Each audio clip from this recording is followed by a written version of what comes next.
the same when if I want to buy something, I want to check out how the jeans look, right? Even if that information can be given also by voice, I want to be able to verify, validate, compare. And for that, you need a visual support.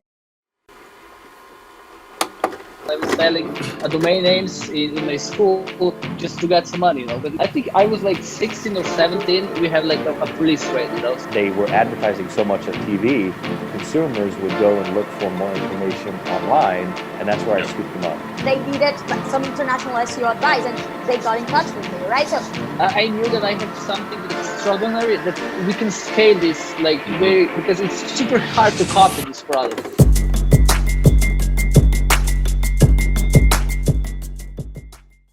Hello, everyone, and welcome to another episode of Conversations with a Marketer. My name is Chad Wilton, and today's guest is Aleyda Solis. She is a good friend of Affiliate World's an SEO expert, and she helps go over elements of her specialty, such as helping e-commerce clients go expand internationally, optimizing content for voice search, as well as addressing the issues of managing clients through global crises like that, similar to COVID-19.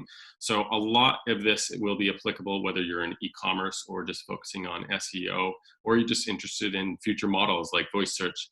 Lots to learn. Hope you all enjoy it, and all those to come. So without further ado, Aleyda Solis.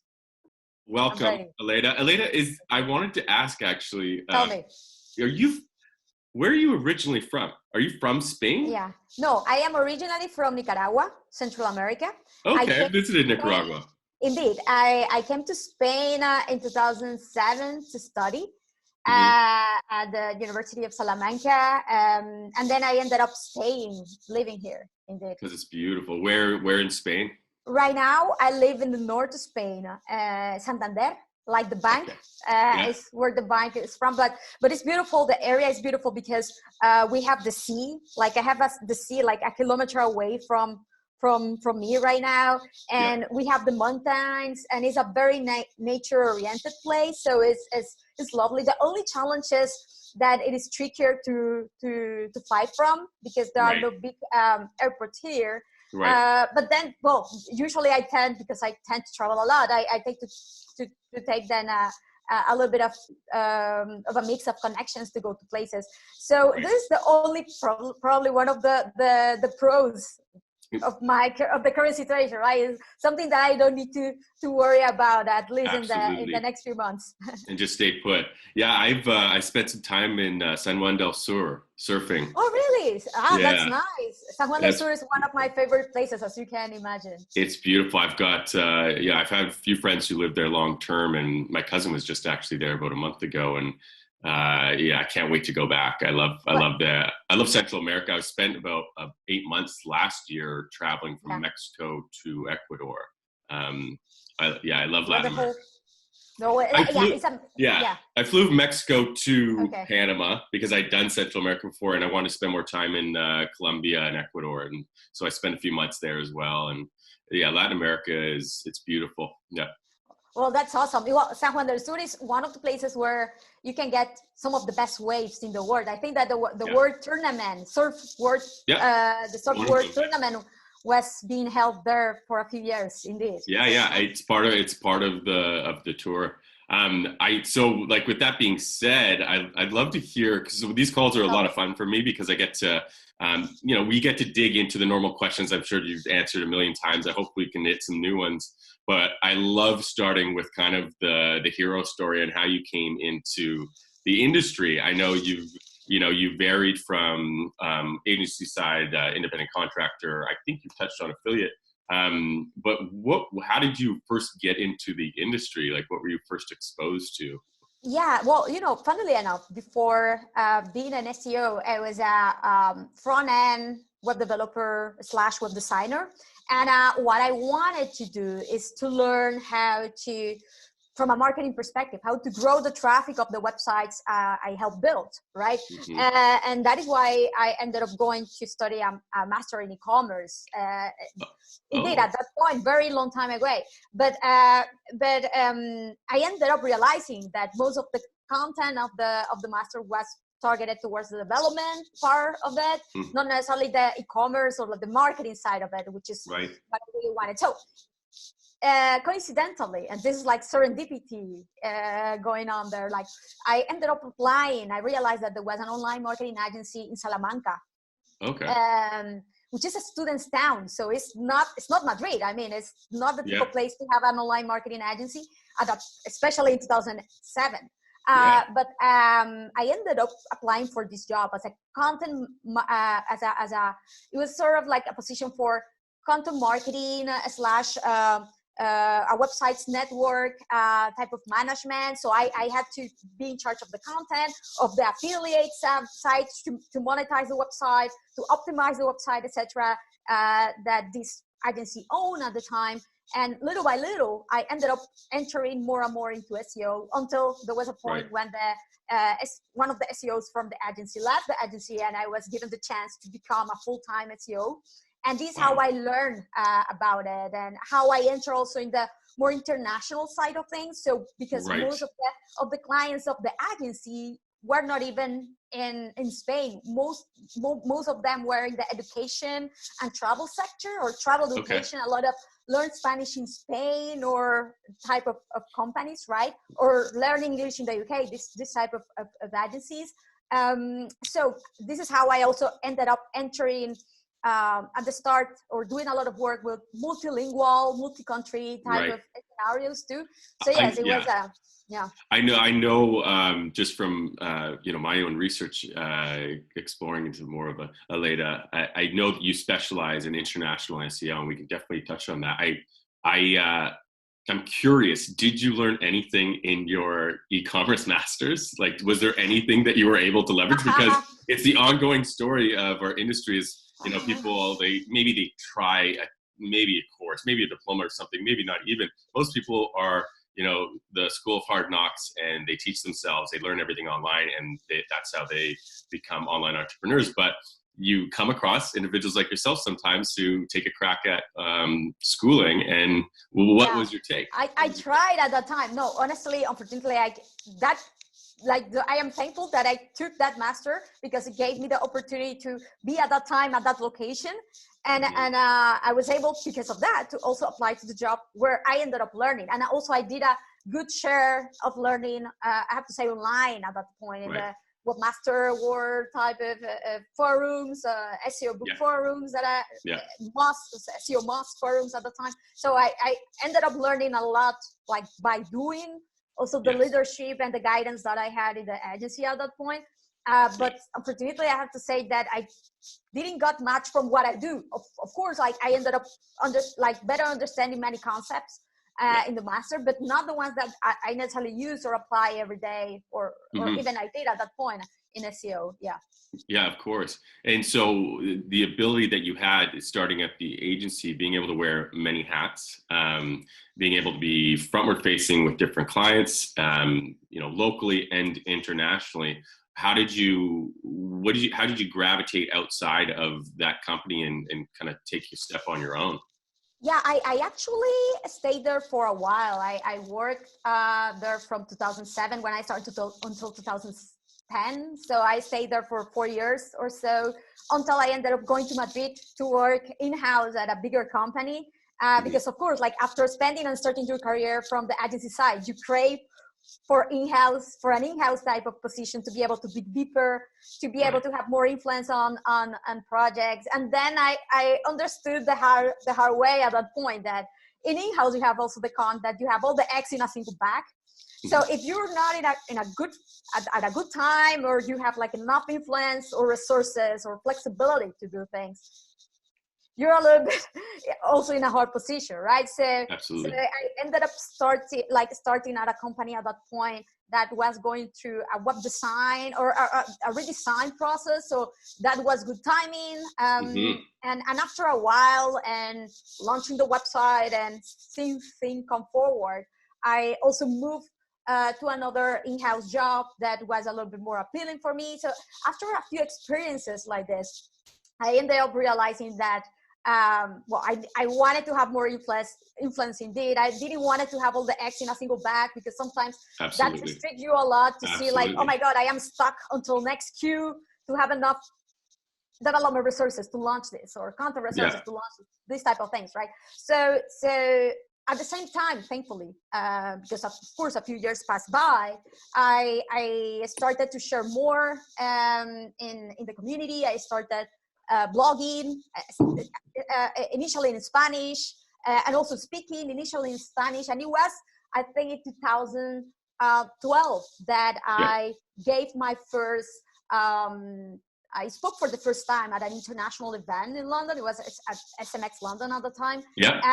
So this is how I started to also speak internationally. Then after that, I was given the amazing opportunity to speak at MOSCON in 2012. Amazing. So you can imagine, like, my second time ever. Great. Yes, Ran is amazing. And the second time speaking in English in such a huge stage. That's a big leap to MozCon. MozCon's one of the biggest events for SEO in the world. Yeah, indeed. So I am thankful for those opportunities, of course. So that is how, little by little, I ended up like developing a lot more my personal brand too. Yeah. So after a while, I started to get requests from brands, potential clients for side projects that at that point were side projects for me to start consulting a little bit. And it was in 2014 that I decided to completely move on and become completely independent and having my own SEO consultancy. And also I decided to know at the same time, right? I knew two things. I wanted to stay working remotely, because at some point also since 2012, I started working remotely in-house for another company at that point. But I knew that I wanted to work remotely, one thing, to have this sort of balance, and also allow me to travel, going to conferences, have this type of opportunity and flexibility. And since most of my clients were international based too. And the second thing is, like, I didn't want it to do like the typical thing and started by my own and ended up like doing the big agency type of thing, because I really don't enjoy managing people. I don't enjoy the operational type of less freedom. So what I do is to have like a boutique consultancy, small but highly specialized. So I have 3 people working with me to be able to delegate a few things and focus more on the analysis and also actually handling clients and advising the clients how they deserve, right? It's one of my unique selling proposition with clients, that they are going to be talking to me and speaking to me, and it's me advising them. Like to go through, I especially focus on helping clients in some specific challenges or scenarios, like rebranding or migrations or starting targeting international type of audiences, this type of very challenging scenarios too. So it's good that and this is what they look to have, like a more experienced type of, and more hands-on as well. Indeed. I mean, as a boutique agency, you've managed to land some pretty big clients though. Like is it MailChimp or Eventbrite you've worked with as well? Yeah. But as a how were you able to land those types of clients? Was it because of your personal branding and your exposure, or how does that work? Indeed, like I think that most of my clients, thankfully, right? I tend, and so from time to time, like not very often, but from time to time, I get the typical message through my website saying, "Hey, we're looking for our international SEO type of advice or process or project. We need to go through this our RFP, right? Like, and you need to, like, we are like collecting proposals from 10 agencies or this process." And this is not the type of process that I want to participate on, unfortunately, because thankfully I don't take the typical path of the agencies like this, right?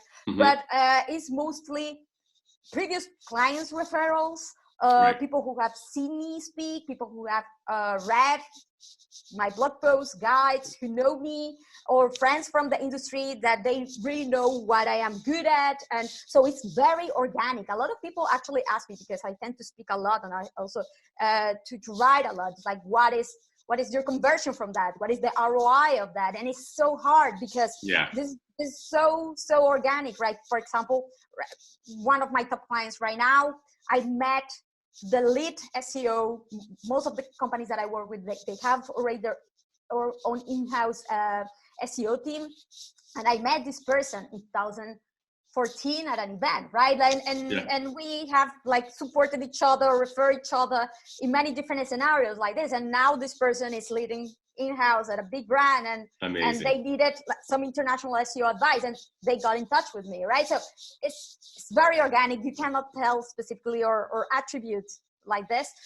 So I know that I'm in a very fortunate position indeed, and this how or why, when many people, especially freelancers that are starting, they ask me like, how do I get clients? How do I start? And for me, like the worst that you can do, especially when you're starting, is to try to participate in the same type of, like requests for proposals. RFPs, Go to pitch in the typical agency way, because you will end up competing against so many of them that are huge, right? And so it's important to identify your niche, your area, your specialty, develop high expertise in it, and be gotten to know for that, right? And to be able to specialize and differentiate yourself. So they will come to you instead of you going. Oh, that's a very, very amazing position to be in when people are knocking at your door. What is your specialty that you would say that people know to come to you for? You said, I know content creation is huge for you, international expansion. What is it that you think that you shine the most in, that people come to you? Yeah, it's not really content. And for me, mostly, like most of my clients who come at the beginning, especially, are international SEO for sure. When they are targeting multilingual, multi-country type of projects, so they start looking for advice for that, and we end up sometimes either expanding on a full process to after launching in these markets to have like a sound and good strategical SEO process going and established for those markets. So I will say a lot of international SEO, also a lot of migrations somehow for some reason, and this was fun projects. Indeed, I get a lot of clients who are, and I think it's because these sometimes are very attached to the international expansion, right? They realize that they cannot target, or it doesn't make sense to target many markets with the web property that they already have. So they need to migrate to another one that is more scalable, or is a GTLD, and they were using as a CTLD, this type of scenarios, right? So I help in a lot of web migrations because of international or rebrandings, for example. And then I also help in a lot of clients that I have had in the recent years are whether in the marketplace sector or in the, I will say, apps that became websites. So this is funny because apps these are startups. Websites. Indeed. A lot of startups in the recent years, like delivery apps, for example, Sure. they were app first type of companies or startups, and they grew a lot through their apps. But then at some point they realized that they needed to expand their apps to web presence, right? And they did it so with through the JavaScript frameworks many times that were relying in client-side rendering, not implemented the website following web standards, with non-accessible websites that were not effectively crawled, not indexable. So I have a couple of startups that they have huge investment. They're considered in some cases unicorns, those so-called unicorns, right?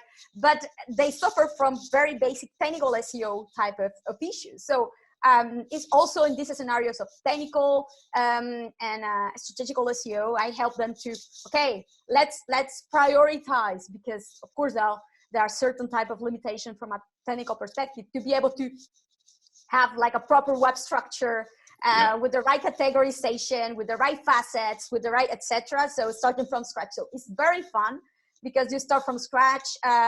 Very competitive sectors too.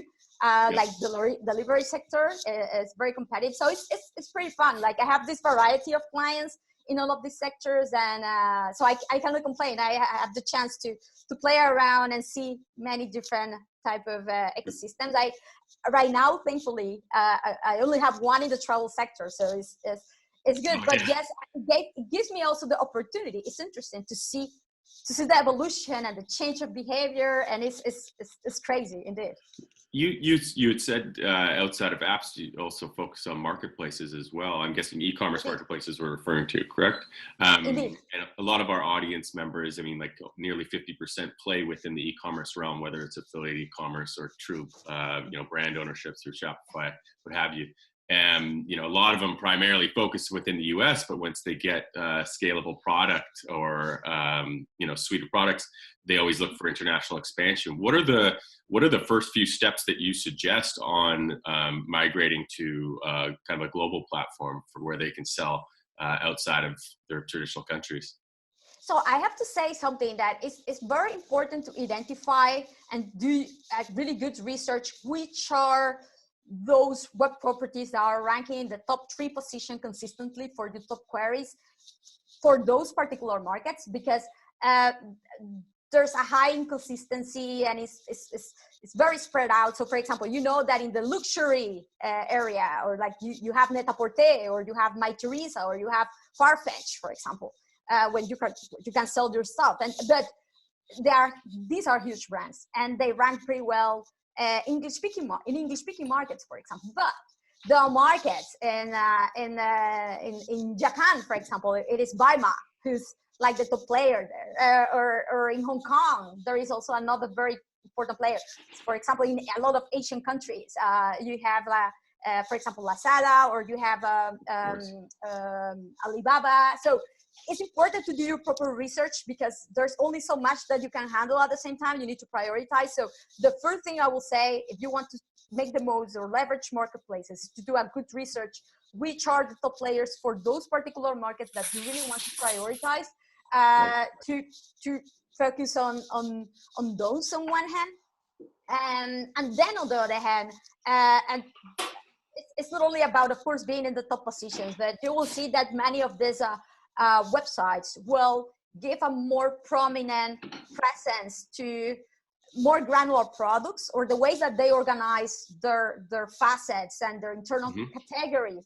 They give more prominence and highlight better the different vendors or products, or they do a lot of stuff with vendors directly, rather than the generic brand pages. So I will say to also validate that and research into that, because it's not only, of course, the traffic that they can bring from outside to their main categories, but also the ones that they can pass from their top categories and relevant facets or brand pages to your own specific profile. So I will say that to look into that too, like how visible your product or merchant page will be into that internal web organization, right? Absolutely. Try to make the most out of it. Yeah. Absolutely. How much do you encourage marketplaces to produce on the content side of things? Because a lot of people focus, at least from our audience, is paid ads. And I think Craig, who will potentially be speaking at our next show as well, and he's got a really good case on how he generates most of his sales just based off of SEO for one of his e-commerce businesses. And a lot of our audiences, they just focus on paid ads, but there's a whole different side of things with content. How do you kind of help people get up to speed with that? If any of our listeners are curious on potentially building that out, whether it's link building, quantity over quality type links that they're trying to get inbound, outbound, what would you suggest to e-commerce store owner who hasn't really touched SEO and wants to build up more content? Realistically, if it is anything relatively competitive, you will need links. I mean, that's it. If content, of course, you need to have a good base. You cannot expect to rank for, I don't know, Louis Vuitton bag, for example, with no content at all. Of course, you need, that's the base. You need a good metadata. You need a good description. You can generate tons of description for free, outsourcing the content, and even using machine learning to produce a lot of this content, also or tweaking the content to be unique across many different scenarios or facets or categories, subcategories, rather easily, automatizing it with good development support. However, indeed, it is that the link side of things, because you will be competing against huge players, very important players. So I think that at the beginning is about being reasonable of what you can actually rank for with your current authority, with your current link popularity, and then to focus on those specific that for those specific areas that for you maybe they are your top categories, but maybe for Alibaba or for eBay or for many of these players are Amazon, their third level subcategory.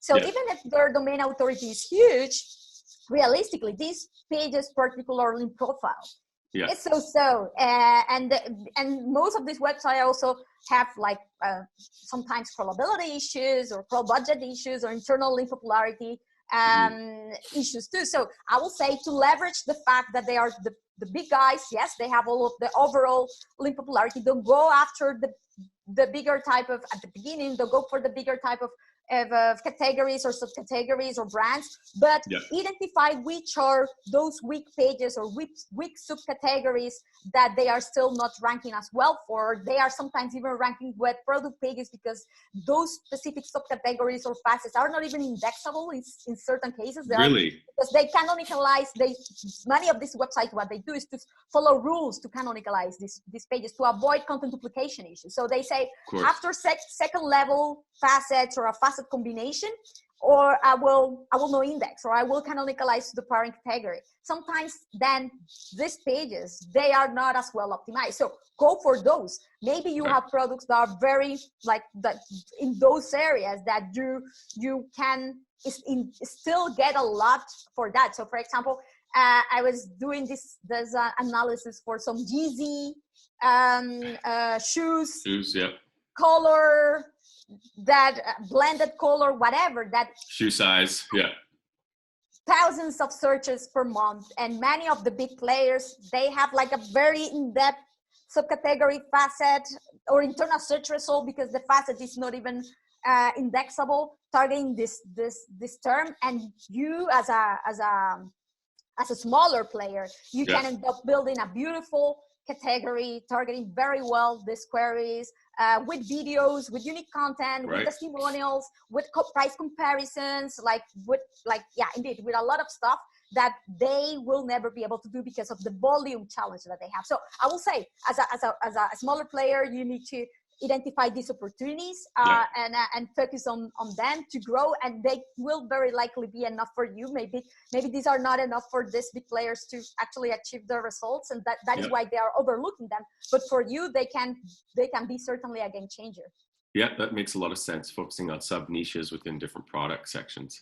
One thing I know that we wanted to chat on for the upcoming show was creating content that was optimized for voice search. And where does this all play? Because this is something I'm extremely interested in. I want to hear more about. And it's still, I know you've been talking about it for a while, but it really still hasn't taken off. And I've chatted to Anthony Paluzzi's potentially a speaker for us at the next show too, and he's on the pay-per-call side of things, which ties in really well with voice search, but also optimize your content for voice search too. And so what's your methodology behind that, and taking on clients and making sure that they're top of ranking for someone who's searching on Alexa? Indeed. I think that the two sides of it is I think that in general, even if indeed a lot of people, and the fact is voice search hasn't taken off as a lot of people expected, because I think that a lot of people expected, based on also some crazy stats that were shared like years ago, right, from someone from Baidu, so they were not even applicable to what could be realistically expected in the Western world. Like 50% of searches are going to be fake news, voice driven or something like that. No, but realistically, that the way that we are interacting now with search engine have changed to become more sophisticated. So the queries that we use to request for information are much more conversational, because sometimes we use, and this is the thing, then to use in certain scenarios. So for example, when we are on the go, when we are in the subway, when we are walking around, the voice as an input, right? In a few of those cases, the output needs to be visual, needs to be indeed, because our query or our necessity won't be satisfied only by a voice output, right? So for example, in some cases, yes, like what is the pizza parlor nearby, and they are going to tell me, and that is okay. But if I really want to go there, I want to check out how far it is, or if I need to go right or left, things like that, right? The same when if I want to buy something, I want to check out how the jeans look, right? Even if that information can be given also by voice, I want to be able to verify, validate, compare. And for that, you need a visual support. So it's not that it will be voice only. I believe that voice is becoming a fundamental, critical part of how search is evolving, but it will be, I believe, right, mostly about voice as an input, because it's so much easy in many scenarios. But the output will be voice plus visual, and that is why it's complementary. It's complementary indeed, and that is why the latest devices from Google are not only only voice focus or sound focus, but also have the visual. It's a little iPad in any case, where you can also see the actual stuff. So that on one hand. Then on the other hand, so I think it's important, and it's important to then make sure that we connect, that we identify and understand how users are searching with this more sophisticated conversational type of behavior. So our content can be much better connected, and we can format our content to try to maximize the chances that Google take our content and feature our content as the answer that sometimes they give, and through voice search results, right? That is only one, and this is the thing. Sorry, I forgot. There's only one in many cases, and of course there are a lot of conversations going on saying, how balanced is that, or how healthy is that? Sometimes there's even a bias already by seeing 10 results or many results in the page. Imagine if they give you only a single answer, right? Like how bad that can be. There is a whole debate around that. But realistically, you really want to make sure that for those results, or for those queries that people are interacting through voice and with a conversational type of intent, your content is formatted to be chosen as the answer, because the answer will be one, right? So there are less opportunities to be the one catching or bringing that audience to your website or to your content in the first place. Absolutely. And I want to make it a little bit more real. And you said that you had a travel client of yours. How would you work with them on optimizing content? Give a scenario on how that would work with them. That is a good question. Thank you. So, for example, what I do with many of my clients is that, yes, they might be transactional focused, because this is where the money is coming, and they want to run for many of these queries. And however, they understand that before people end up deciding to buy something, they research, they identify, or they want to compare. So especially optimizing a lot of informational resources that the client can have. So for example, my travel client, they have a lot of FAQs. A lot of those FAQs right now are around cancellations and changing dates, sadly, right? But in general, it's about information or stats about destinations, information and stat about pricing and evolution of pricing, and about information in general that you can do a keyword research or query validation and identification. Also competition research to see how your competitors are doing, and also there's a high correlation of those queries that are given by Google as the answer through their app as a voice result, with the ones that are highlighted as a feature snippet. So to identify which are those snippets of text that are highlighted of your own website and the ones of your competitors, and to check and validate how this content is formatted. I am featuring this content at all already on my website.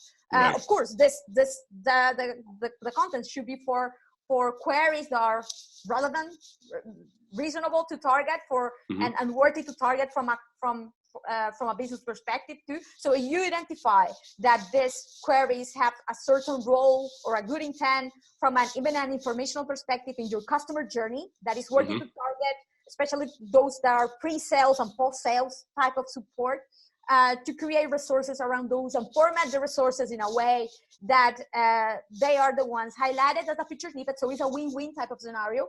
You will be highlighted as a feature snippet. On one hand, even, and I have to say, even without the double dipping that existed in the past, you were highlighted as a feature snippet, and you were able to rank in second position or third position. Sure. You were usually in the top positions. Even without that, you are only in the features, only shown as a feature snippet.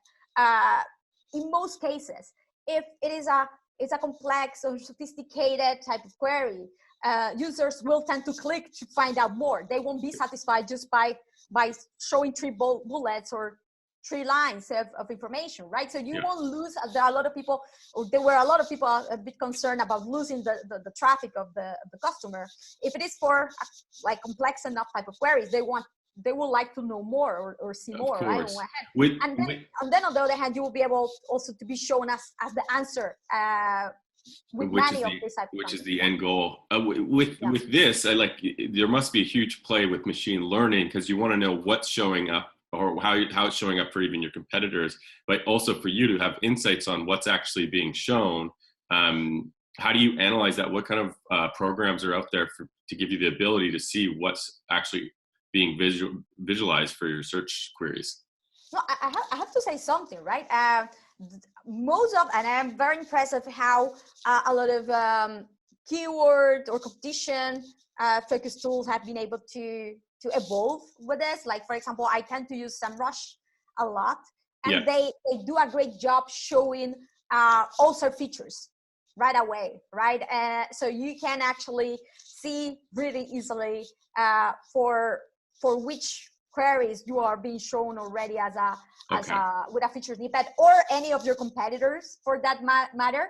And then of course you need to do a little bit of keyword mining and generate even more query permutations from those. And you don't even need to go very sophisticated. Even they even have their own keyword magic tool that they use to generate, and there are many keyword tools that also people also ask for. There is another to also generate and identify all the related queries with yours that are conversational type of keywords, not only flat ones. So this will give you higher chances to identify opportunities. And also many of these keyword tools, when you generate the list of keywords, they will be able to show you, like, these are the ones that are triggering in their search results, right, the feature snippet or not, to be able to prioritize them further or not into your process. So it really doesn't record. You already have the tools. Okay, perfect. That's what I was getting at. I wasn't sure if they had been kind of adapting new, like SEMrush had been kind of setting out new features that kind of gave you more insights on voice search, but it's just all applicable. There's no changes. What you have is what you get. I have to say, regarding voice results as such, right? You can get the data about voice queries when you create, for example, your voice actions. So you can see the insights for those that you create. Unfortunately, right now, none of the big players like Google or Bing, for that matter, they don't give specific data regarding, these are the queries that are being requested via voice, or that are this, and a lot of people have asked about them, but the typical stance of the big players are like, what are you going to do with it? Like, what is the difference? How they will impact your work? Or they're hoarding all of the data. They're hoarding it. So I also at some point got the answer from someone in the market that they told me that realistically it was hard for search engines to give this data, because in many occasions these were not queries that were solely requested via voice, but there was a mix of input. Sometimes people started to do the search via voice, and the second input or interaction was text. Off their phone, yeah.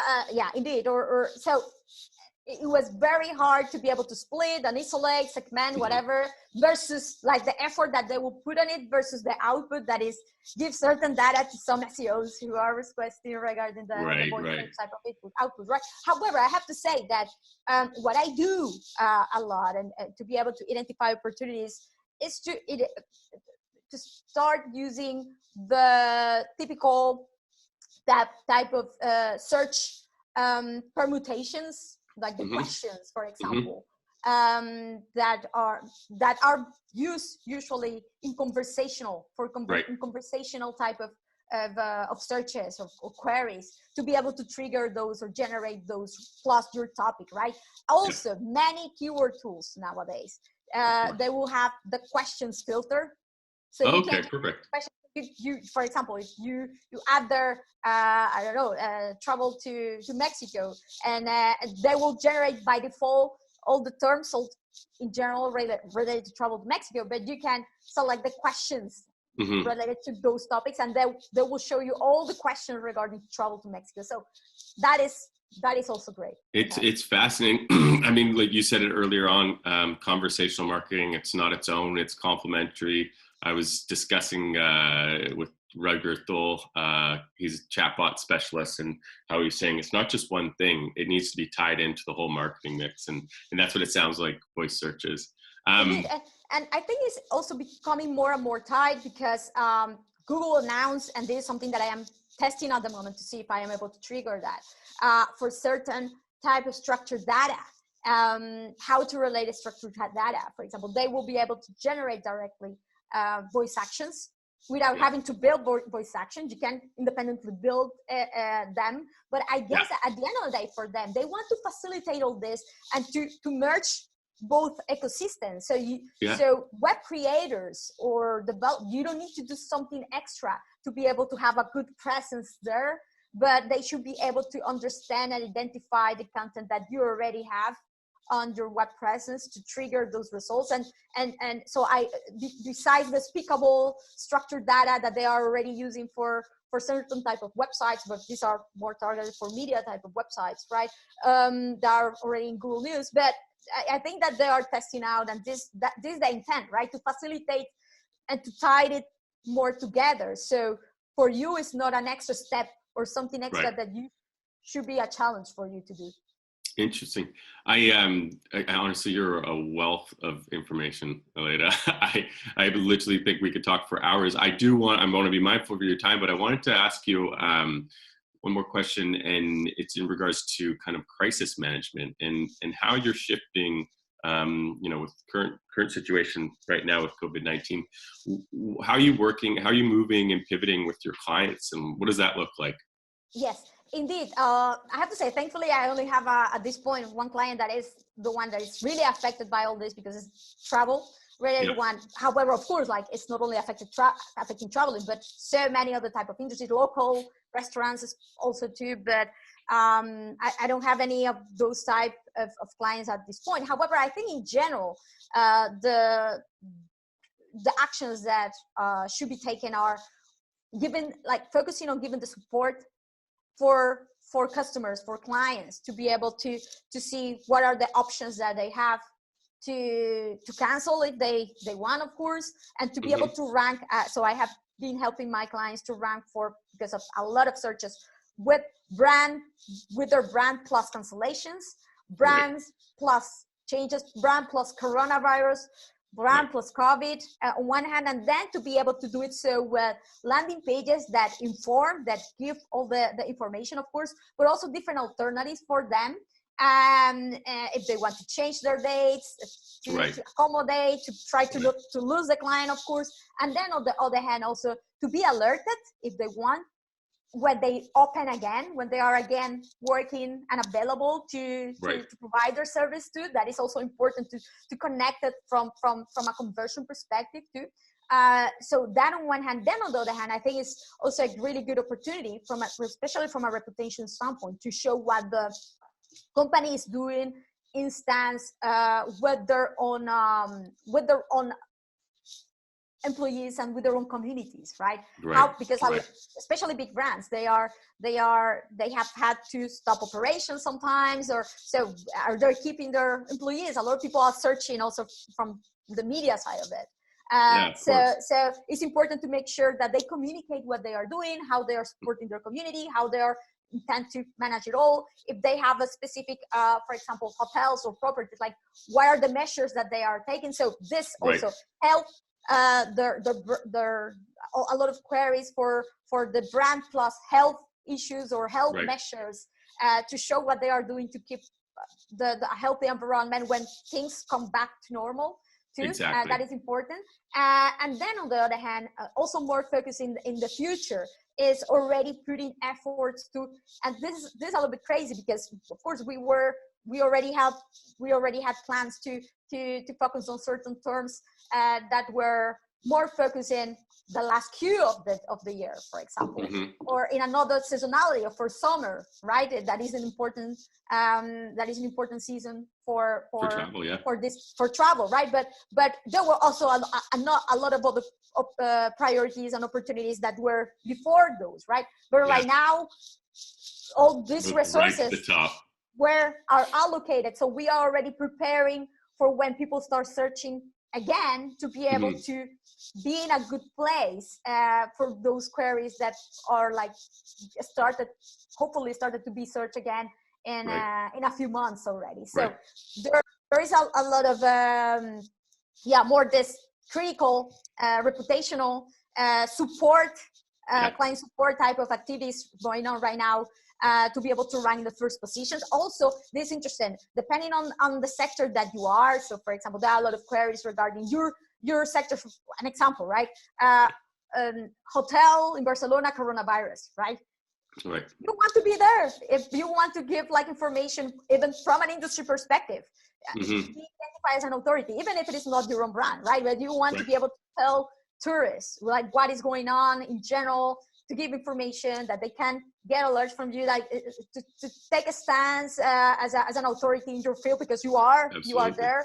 And so I think that there are many opportunities regarding those on one hand, and then also those opportunities in the future, like a lot of queries, and to be able to rank also to target, like when is it safe for me to travel again, right? Right now, you won't be able to tell anything yet, but you can in those pages, you can give the current information, the current status, and update those pages with the latest status regarding COVID in that area. And when travel is again allowed, to be able to update this page with also that latest information, and allow the people to register to receive that information whenever it is possible too. So there's so many opportunities from a customer support perspective, and also in the long term, to rank for those already important terms that you were not able at this point, or pages or queries or campaigns that you were not able to prioritize at this point because you had so much going on already.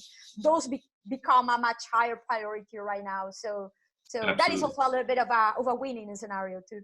Yeah, absolutely. I think and one of the big things is, I think, just being transparent on what your stance are, and holding that trust for, like you said, the long play for when sales do pick up for any industry. You want to be the one that they knew that they could count on for being transparent throughout the hard times, and being honest with them, and showing what you're doing to support their communities or their actual customers, and what so on and so forth. But I think just being that trusting brand, so that when people are ready to buy again, that they recognize you over the person that kind of sat in the back.